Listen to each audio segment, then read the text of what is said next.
I don't know if it's just me, but do I look darker to you guys? Because my job requires me to be out in the sun all day, so I think I completely turned Mexican now. Goddamn, pushing carts out in the sun. They're putting extra cancer on my skin. I'm gonna die.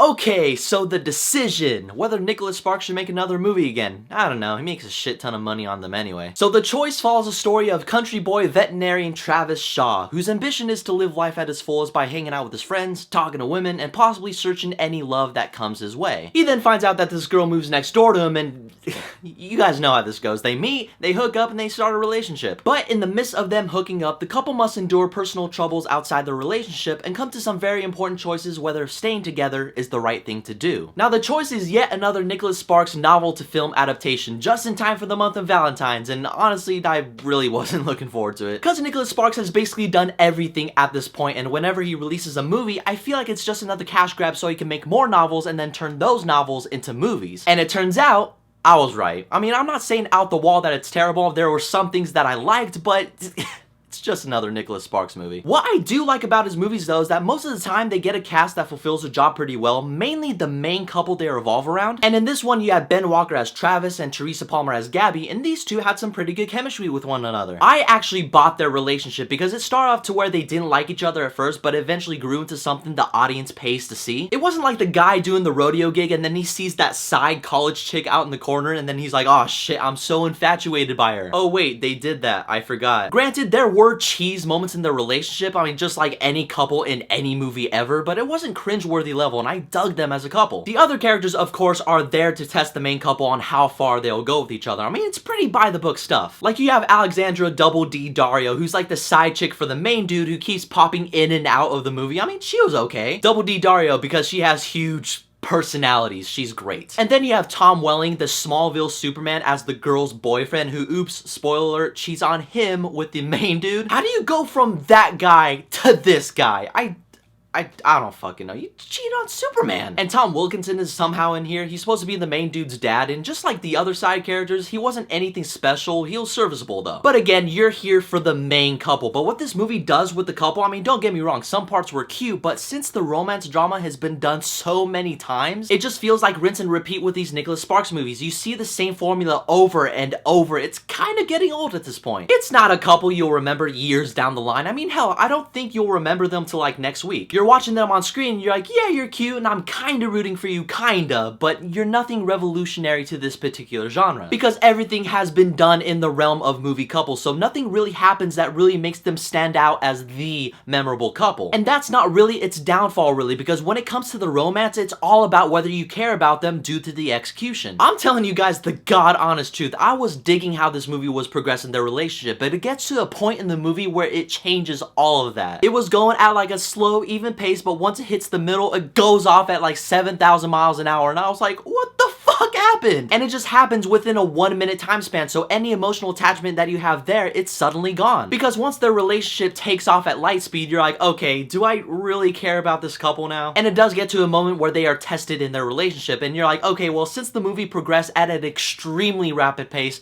why should I care about these two now? Again, you need that emotional attachment to really care about the main couple, but somehow this movie loses it in the middle of the movie. For a romance movie, it needs to provide that to the audience to make them feel like it's a real couple, but since that thing happened, you don't really buy them at the end. Because in the end, the choice is the same formulaic Nicholas Sparks movie that you're not gonna remember till like a week to come. I will give it to the main couple for providing some scenes that were really cute. I mean, I would lie to you if I say I didn't smile. But it had some extremely sloppy writing to the middle to the end of the movie, and then you don't care about them once the movie is over. Because I say if you want to see The Choice, it is worth watching with your significant other, just on the Netflix release though. Perfect Netflix and chill movie, but see it in theaters? Hell no. Anyway guys, I want to know what your thoughts are about The Choice, and what is your favorite Nicholas Sparks movie? Whatever it is, leave it down below. And as always, you can follow me on Twitter, Facebook, Instagram, and all that social media shit down below. Keep in contact with me, don't forget to hit that subscribe button, and as always, may the force be with you.